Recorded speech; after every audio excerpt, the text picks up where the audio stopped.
জয় হিন্দ বন্ধুরা, আমার রান্নাঘরে তোমাদের সবাইকে স্বাগত জানাই।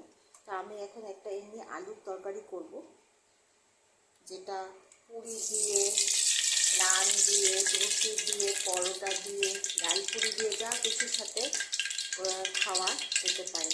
এটার জন্য আমি অল্প করে তেল দিয়ে নিলাম। সবার প্রথমে আমি দিয়ে দেবো এখানে 5 ফোড়ন, শুকনো লঙ্কা, কাঁচা লঙ্কা ছিঁড়ে দিয়ে দেবো। এখন এই আলুগুলো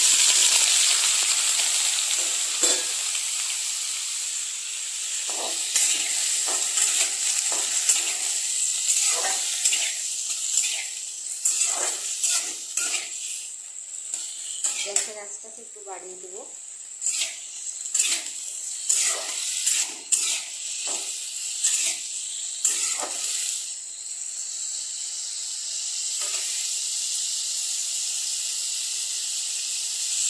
দিয়ে দেবো অল্প করে হলুদ, অল্প লঙ্কার উপরে এটাকে 1 থেকে 2 মিনিট তেলের মধ্যে এভাবে এটাকে ফ্রাই করবো।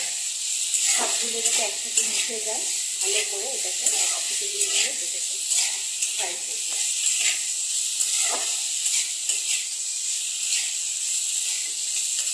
এই 1-2 মিনিট এটাকে কন্টিনিউ নাড়াতে হবে, তলায় যাতে লেগে না যায়।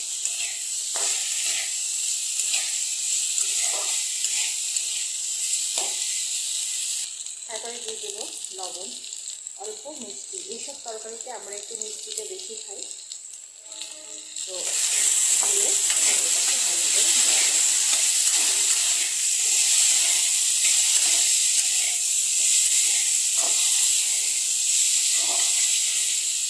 আমার এটা হয়ে গেছে, আমি এখন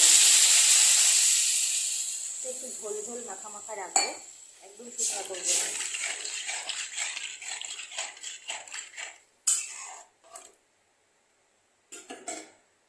সিদ্ধ হওয়ার জন্য এটাকে আরেকটু জল দিয়ে আঁচটাকে মিডিয়াম থেকে একটু কমিয়ে দেবো। তারপর এটাকে ঢাকা দিয়ে দেবো। ঢাকা দিয়ে 7 থেকে 10 মিনিট এটাকে ফুটতে দেবো। এটার উপর দিয়ে 3টা মতো কাঁচা লঙ্কা দিয়ে দেবো, আর একটু খুন্তি দিয়ে এটাকে এইভাবে একটু নরম করে দেবো আলুগুলোকে।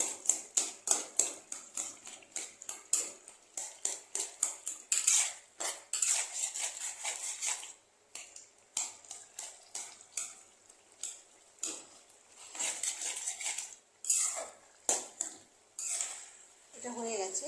এটার উপর দিয়ে কাসুরি মেথি আমি ছড়িয়ে দেবো, দিয়ে এটাকে আবার একটু ভালো করে নেড়ে দেবো। আমার রেডি আলুর তরকারি। পুরি, পরোটা, বাটার নান, নান, চাপাটি সব কিছুর সঙ্গে তোমরা খেতে পারবে। ডাল পুরি, কচুরি, সেটা কিছুর সাথে তোমরা এটা খেতে পারবে।